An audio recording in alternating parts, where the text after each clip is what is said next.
medio centímetro y después las que se utilizaban para lo que era la radiocirugía eran de 2.5 milímetros. Entonces estamos hablando de láminas que son bastante pequeñas. Y también, como digo, la evolución de la velocidad, ¿no? Entonces, a partir de acá se han seguido utilizando multiláminas, pero también ha habido una evolución en esta, ¿no? Y claro, inicialmente, como digo, también se empezó a hacer solo campos abiertos. Pero en la IMRT lo que implica es que tú puedas superponer campos sobre campos. Entonces, eso hacía de que podía trabajar con esas multiláminas, pero ya haciendo, digamos, el movimiento para generar diferentes tipos de segmentos en los campos. Solo una consulta, en la multilámina, ¿cuánto tiempo de vida tiene? Más o menos, porque supuestamente hay tipo de reacción. La configuración se le envía a la máquina, la multilámina tiene que coincidir con el PTB, ¿no? Y mientras va corriendo la efluencia, creo que no me equivoco, que te están captando los protones, y también que debe coincidir con la velocidad de la multilámina, porque puede hacer la reacción coincida con el corte axial que se ha calculado para hacer el cálculo. Pero ¿qué pasa si en uno de esos puntos la multilámina, una lámina se queda clavada? ¿Y cómo podríamos ver más o menos pronosticar un tiempo de vida adecuado para la multilámina? No sé, en realidad no sería el tiempo de vida, ¿no? Sino sería pues, la tasa de error que pueda tener. Pero nosotros, para decir, nosotros conocemos este tipo de procedimientos. Lo que primero tenemos que tener en cuenta es que cuando ya tienes, digamos, tantos parámetros en los cuales estás trabajando, ya sea el movimiento de las láminas, la velocidad de las láminas, la tasa de influencia, tantas cosas, hay que ver un control de calidad. Entonces hay que ver si verdaderamente todo lo que hacemos en la oficina de planificación, eso se puede reproducir en el paciente. Y para eso existen los controles de calidad. Entonces eso quizás no teniendo una diapositiva, pero también todo un mundo, ¿no? O sea, ese tema también está en continua evolución en el tiempo, ¿no? Hoy en día pues, existen otras formas también de las que inicialmente había. Antes la verificación solo se hacía en gante cero. Después se empezó a hacer la verificación con gante girado. La verificación se hacía en un plano, después se hacía volumétrica. Entonces hay todo un mundo, todo un desarrollo también que había en el tiempo en ese camino. ¿Alguna otra consulta?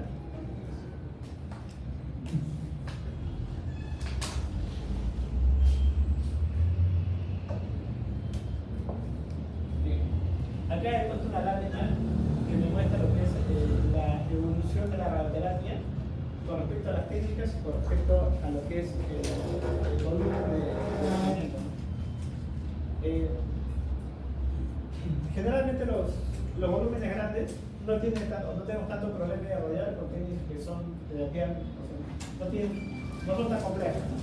La técnica de radioterapia convencional, digamos, generalmente está aplicada que son volúmenes que son grandes. Antes, cuando no se tenía tanto sistema de diagnóstico como se tienen ahora, los volúmenes que se rodeaban eran relativamente grandes, ¿no? O sea, por ello no tenía tanta necesidad de tener pues, equipos que puedan maximizar la dosis en volúmenes que son pequeños. Pero a medida que los sistemas de diagnóstico han ido incrementando, ¿no? La tecnología pues, se ha podido detectar que volúmenes que son cada vez más pequeños, ¿no? Entonces, y en ese sentido también la radioterapia ha ido evolucionando. O sea, de lo que es la radioterapia convencional a lo que es la radioterapia conformada, que le digo con las multiláminas, ¿no? Que es conformada, lo que es la RT-BIMAR, que es la composición de campos sobre campos, ¿no? Lo que es la radioterapia guiada por imágenes, que es básicamente para verificación. Porque recordemos que si nosotros de este tiempo en adelante hemos empezado a incrementar la cantidad hemos empezado a hacer, digamos, más conformados los campos, pues también de esa época en adelante hemos empezado a dar más cantidad de dosis. O sea, los tratamientos de radioterapia convencional que antes se daban eran por 60 ley, y estos subieron a 70. ¿No? Un día en el INEM llegamos hasta 76, si me equivoco, digamos, el equivalente de cuidados, pero hay lugares que están en 80 ley, ¿no? Entonces, ¿por qué yo logro crecer la cantidad de dosis? Porque también las zonas circundantes también la logro proteger, ¿no? O sea, las tecnologías que ahora tenemos lo que logran hacer es reducir la dosis en la zona circundante y maximizar la dosis en la zona tumoral. Antes se hablaba mucho de lo que era la radiosensibilidad, ¿no? O sea, yo no puedo darle más dosis, había tumores que eran digamos, le da la misma cantidad de dosis que otro tumor, pero este tumor a veces no reaccionaba en comparado con este, ¿no? Después de tiempo nos dimos cuenta que el problema, si bien es cierto, era la dosis, pero también era que las tecnologías nos permitían elevar la cantidad de dosis en esos volúmenes. Ahora ya no se habla propiamente de lo que es los límites que podría tener a determinado tipo de tumor, sino que ahorita como ya puedo elevar la cantidad de dosis, tranquilamente los puedo tratar a aquellos tumores que anteriormente no se podían. Laboratorio guiado por imágenes, como les comentaba, lo que es IMRT y IMAT, lo que tengo es situaciones bastante complejas porque las láminas como digo, se mueven, hay diferentes tipos de parámetros, entonces necesito un sistema que me pueda verificar el posicionamiento del paciente, ¿no? Y para eso ayuda la tecnología de lo que es IGRT, ¿no? Y después tenemos ahí la radiografía estereotáxica. Lo que busca ahí es reducir la cantidad de fracciones y aumentar la cantidad de dosis por fracción. Y bueno, las técnicas de lo que es gamma knife y Sabenal son equipos particulares que tienen cierta forma de radiación. El gamma knife que tiene, creo que son 200 y tantas fuentes de radiación que son distribuidas simétricamente y que todas apuntan a un mismo lugar. Generalmente se utiliza para lo que es radiocirugía, y el Cyberknife es un robot. Es un brazo robótico, es una célula lineal pero con un brazo robótico que te permite radiar en diferentes posiciones. Y claro, estamos hablando de lo que es Gamma Knife y Cyberknife, son volúmenes que son bastante pequeñitos, generalmente para la radiocirugía. Entonces, ¿cómo hemos ido incrementando de volumen? Hemos ido reduciendo la cantidad de volumen y hemos empezado a incrementar la cantidad de dosis suministrada.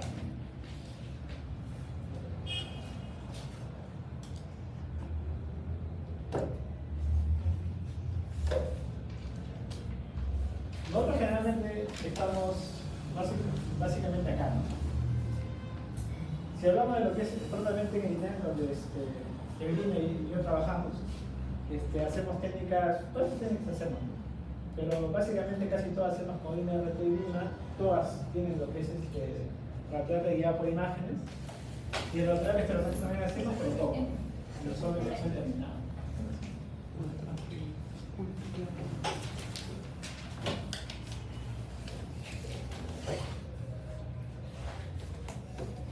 Bien, vamos a ver ahora de lo que es la planificación del tratamiento.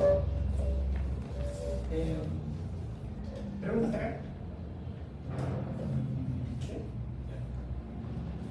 A ver,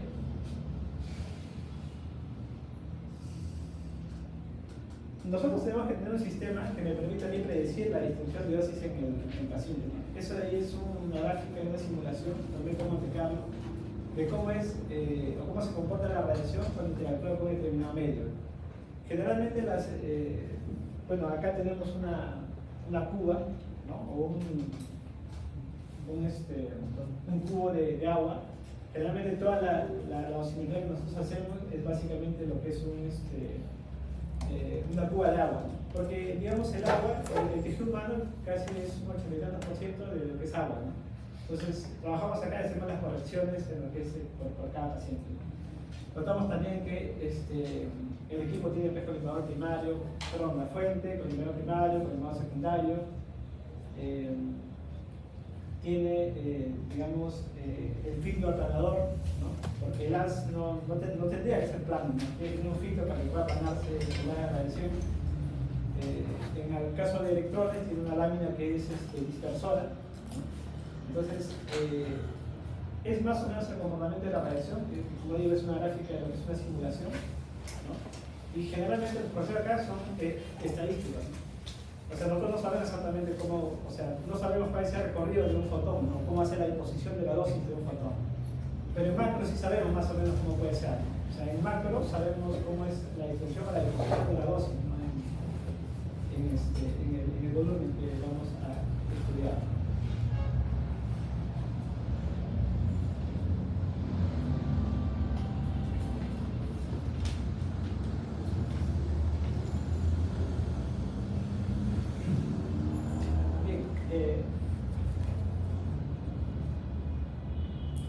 Primero vamos a ver. En todo lo que es planificación 3D, o de 3D en adelante, ¿no? Porque en la que es planificación 3D utilizamos la tomografía, en la cual vamos a ver la distribución de la dosis. Lo que tenemos ahí es básicamente una escala de grises, ¿no? Tenemos ahí pues, el hueso, que generalmente las zonas que son más densas son blancas, y las que son menos densas, pues vemos que es cada vez más oscuro, ¿no? ¿Qué pasa acá? Entonces, si yo tengo, digamos, una distribución, o tengo, digamos, un paciente, ¿no? ¿Cómo yo sé, o cómo puedo reconocer, o cómo el sistema podría reconocer cómo puede ser la disposición de la energía o la disposición de la dosis en un paciente o un determinado tejido? Entonces, para eso lo primero que tenemos que hacer es seccionar ese volumen, ¿no?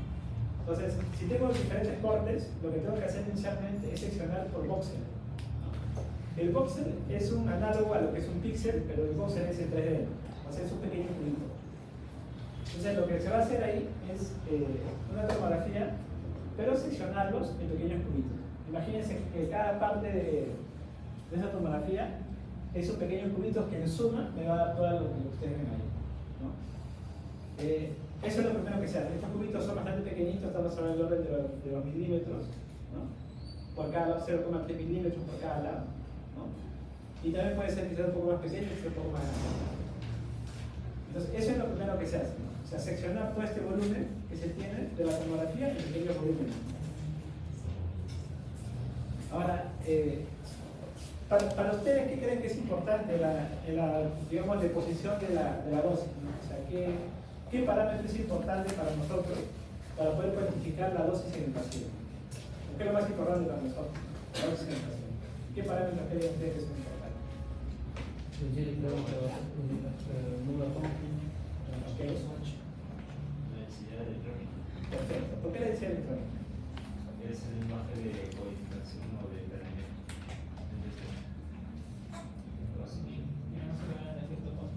¿Cómo?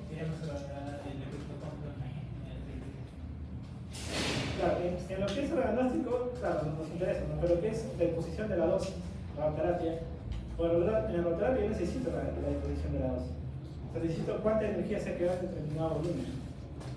Entonces, ¿por qué la densidad electrónica es importante?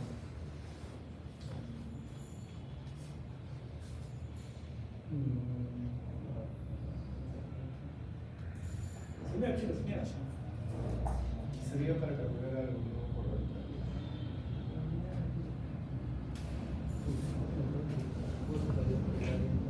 ¿Cómo?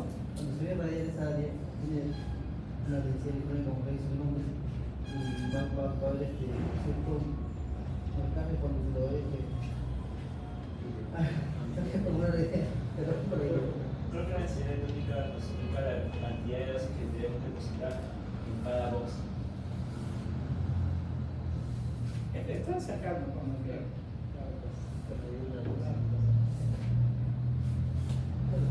A ver, nosotros hay que entender algo, ¿ya? Hay un primer término que es el kernel, ¿no? Esto es claro, ¿ya? Entonces, es cuando tú tienes cuando tienes los fotones y estos van a depositar, digamos, energía en el medio, ¿no?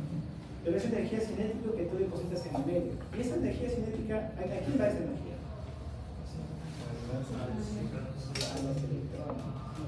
O sea, lo que van a recibir es energía y al final van a lograr depositar a mayor profundidad son los electrones. Después lo que nos interesa básicamente, lo que van a depositar energía son los electrones. Pero por eso no nos interesa tanto el concepto solamente de densidad, porque nos interesa más el concepto de densidad electrónica. Porque de acuerdo a la densidad de electrones voy a poder darme cuenta cómo va a ser, digamos, la distribución a la energía que va a ser impartida. Es más importante que la densidad, probablemente de la densidad electrónica, porque la energía de los fotones va a interactuar con los electrones del mismo medio. Entonces, bueno, creo que ya saben este concepto, ¿no? De lo que es. Esta es una curva. ¿Ya la conocen esta curva? De densidad electrónica con respecto al número azul.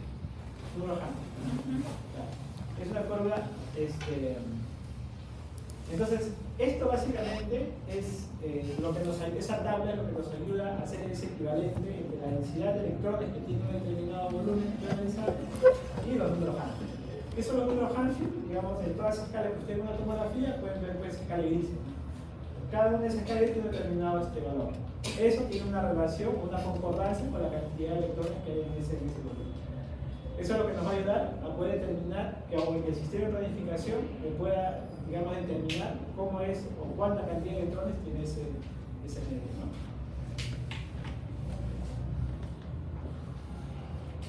Ahora, ¿saben cómo se determina esa tabla, esa curva? ¿Es una tabla que creen que es igual para cada tomógrafo o es una tabla diferente para cada tomógrafo? Diferente, sería, ¿no? Es una tabla diferente para cada tomógrafo. ¿Cómo se hace? ¿Cómo se genera esa tabla? Primero que como es una tabla particular para cada tomógrafo, entonces hay fantomas de diferente marca, pero cada una de ellas tendrá un inserto, y ese inserto tiene la densidad, pues ya sea de hueso, de tejido adiposo, de aire, ¿no? Tejido muscular, ¿no? O sea, te da la densidad electrónica que tiene ese inserto. Entonces uno lo pasa por el tomógrafo, y en el tomógrafo saca un ROI, ¿no? Y en ese ROI saca el ROI por cada uno de los insertos y es una relación. Y ahí saca el tabla. Básicamente es eso.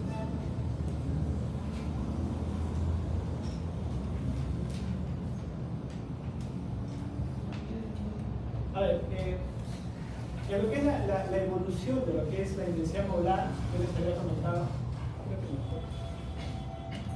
Tenía unas imágenes que se han caído.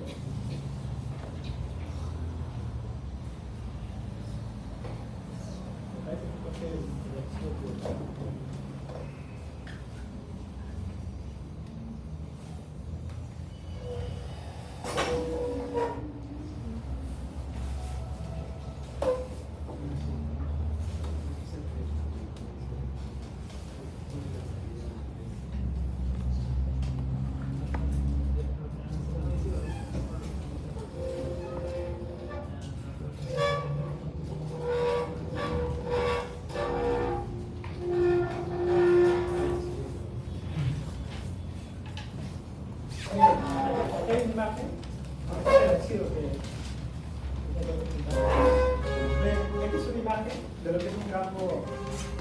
un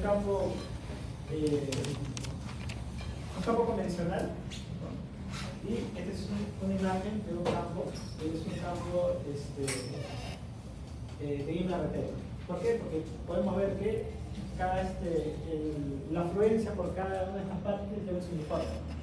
Eso es básicamente lo que nos hace una diferencia entre lo que es IMRT convencional, que tenemos acá una afluencia que es uniforme, ¿no? Y tenemos en el otro que es una afluencia que no es uniforme. Por cada área que la afluencia no es uniforme. ¿Por qué no son uniformes? Porque digamos que lo que busco es que esos haces me puedan reproducir una distribución de haces ahí uniforme. Eso de ahí es el C-shape, si no me equivoco. Sí, es el C-shape. C-shape es una forma en C. Los sistemas de planificación para que pasen un control de calidad. Bueno, hay uno de los protocolos que es el protocolo de la WAPM, que manda, es el TG119. Ese TG lo que tiene es diferentes fantomas, ¿no? Y los fantomas son bastante complejos, ¿no? Porque tiene un límite de dosis acá, ¿no? Tiene que ser bastante bajo y acá es una dosis que es bastante alta. Entonces, lo pones al sistema de planificación al límite, porque tienes que lograr esas instrucciones que te piden. Y son como 4 fantomas, creo, y todas esas tienen que pasar con los volúmenes que se marquen en la instrucción de dosis y la verificación. Son uno de los controles de calidad que se hace cuando estoy en la planificación. ¿Eso se hace con la planificación inversa? Sí. Bien. Acá vamos a ver eso. Los inicios de la planificación, dos temas importantes, ¿no? La planificación forward y la planificación inversa, que habla su compañero, ¿no? La planificación forward es una planificación convencional, una planificación manual, se podría decir.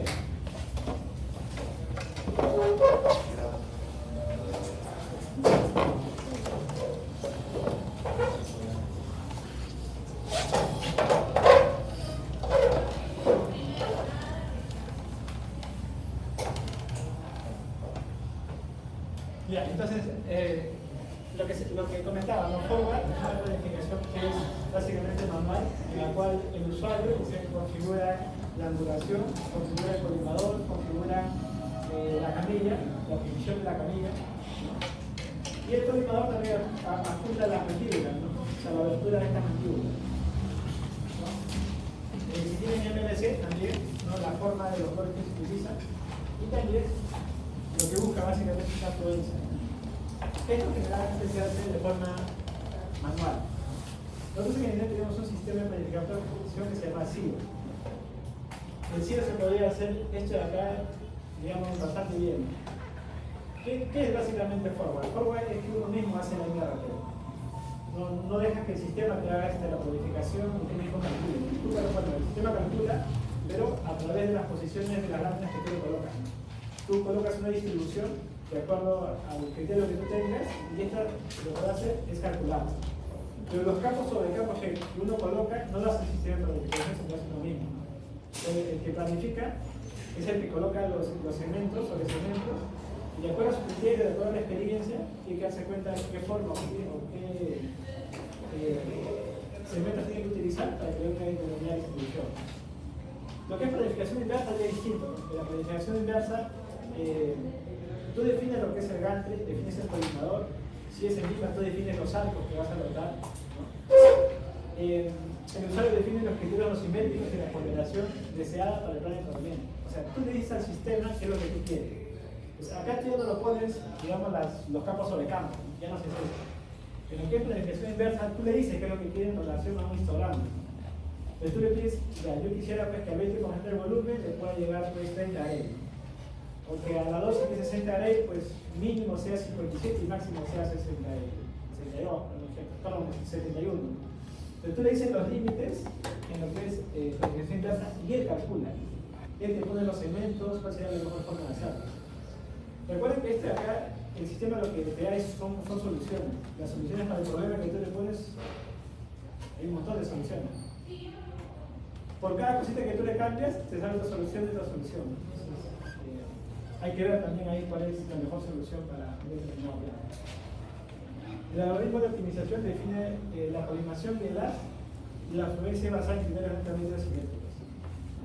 Entonces, aquí, yo más o menos tengo un estimado de la fluencia, pero digamos, yo la genero a partir de los campos que yo coloco. Acá no. Acá él mismo se basa en la fluencia, lo que son propiamente los parámetros dosimétricos que se han colocado inicialmente en el sistema. Entonces, es una filosofía distinta del trabajo que lo vamos a hacer más adelante con diapositivas sobre este tema.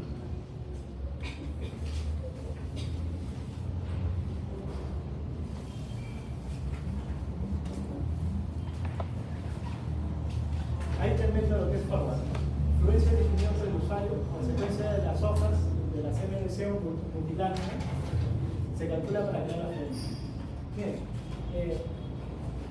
imagínense que yo soy el que estoy planificando. Lo primero que hago es este segmento. El segmento le puedo dar. Lo primero que tengo es, porque acá se trabaja con peso. Yo tengo otro segmento, acá tengo otro segmento y acá tengo otro segmento. Entonces, lo pongo cada uno de los segmentos uno sobre otro en un mismo campo y lo que hago es superponer con un determinado tiempo. Los tiempos también pueden cambiar, ¿no? Puede ser que uno le dé más un mismo motor que a otro, ¿no? Entonces, los puedo cambiar de tal manera que me generen esta fluencia. Esto de acá es la fluencia que yo estoy generando a partir de esos segmentos. ¿Cómo lo he hecho? Manualmente, ¿no? ¿Cómo yo sé que debo generar esa fluencia? Porque me estoy fijando cómo esa fluencia está determinando una distribución de dosis en la zona que yo quiero, que es el paciente, el volumen que yo estoy analizando. Entonces, todo es contra lo que me está dando en la planificación. Entonces, ahí puedo ir modificando cada uno de esos segmentos. Pero vuelvo a repetir y lo hago de forma manual.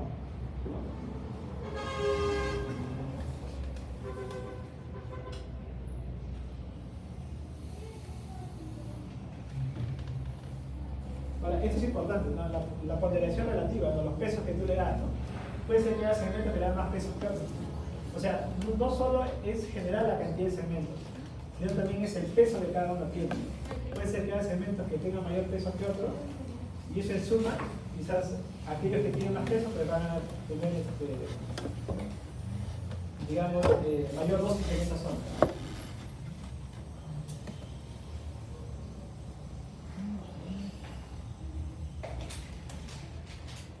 Acá hay que definir lo que es un building, ¿no? A ver, como yo les había comentado inicialmente, tenemos campos, ¿no? Después dije que estos campos están con las multiláminas, ¿no? Estas multiláminas, su recorrido y su posición generan determinados patrones. Yo puedo hacer que esos patrones sean de haces que son pequeñitos, ¿no? Imagínense que tengo esta imagen anterior, pero cada uno de estos de acá es un límite, ¿no? Porque me va a generar como un campo, pero pequeñito en una determinada zona dentro, ¿no? ¿Cómo logro así? Con la posición de las multiláminas. Recuerden que esta configuración está dada por las multiláminas. Todas estas acá son multiláminas que se han conformado de determinada forma. Entonces, esto de acá, si yo hago pues hago partitura de todo esto, me puedo dar cuenta que cada uno de estos es un builder y cada uno tiene un determinado peso, un determinado valor. Algunos que son más negritos significan que esos tienen pues, mayor dosis, ¿no? O sea, tienen mayor tiempo de radiación comparado con aquellos que tienen un valor casi claro, no casi blanquito, que tienen un poco tiempo de radiación. Pero cada uno son pequeños haces que se llaman builders. Entonces, acá lo que tengo es básicamente una ecuación que me define, digamos, la intensidad del builder y también lo que es la dosis en cada uno de los volúmenes de los boxes, ¿no? Recuerden que yo anteriormente les había comentado de que el volumen del paciente yo lo estoy distribuyendo en pequeños volúmenes. Entonces, esos volúmenes se llaman boxes. Entonces, esa ecuación lo que me permite hacer es básicamente contabilizar la cantidad de dosis por cada segmento que se va a generar. Ahora, recuerden que acá el voxel, o sea, la cantidad de voxel que está en la zona de análisis, no cambia, ¿no? Sin embargo, los builders sí pueden ir cambiando porque tengo un haz, tengo diferentes haces, ¿no? Puede ser que acá tengo uno, pero quizás alguno de antes y tengo otra distribución, ¿no? Entonces, ¿cómo cada una de ellas va a contribuir a cada uno de esos volúmenes? O sea, acá lo que me da es básicamente la dosis completa, pero básicamente la dosis generada por cada uno de los builders que contribuyen en ese determinado volumen, ¿no?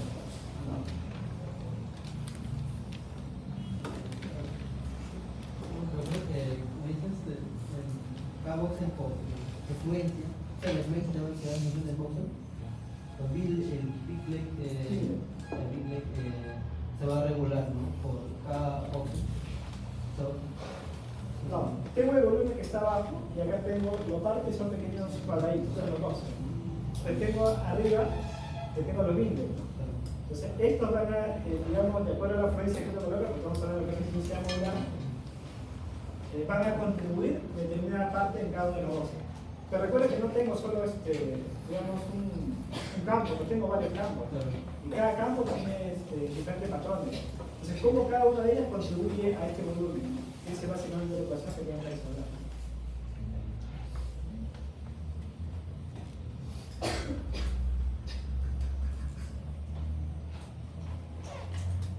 En el método de Stepan-Schutt, ya les había comentado que son campos sobre campos, ¿no? O sea, yo un campo estoy, digamos, poniendo sobre otro y sobre otro.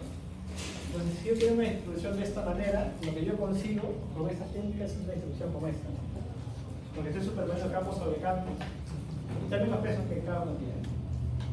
Entonces, o sea, esto es lo que yo quisiera, ¿no? Pero lo que logro es básicamente superponer los campos es una distribución como esa, ¿no?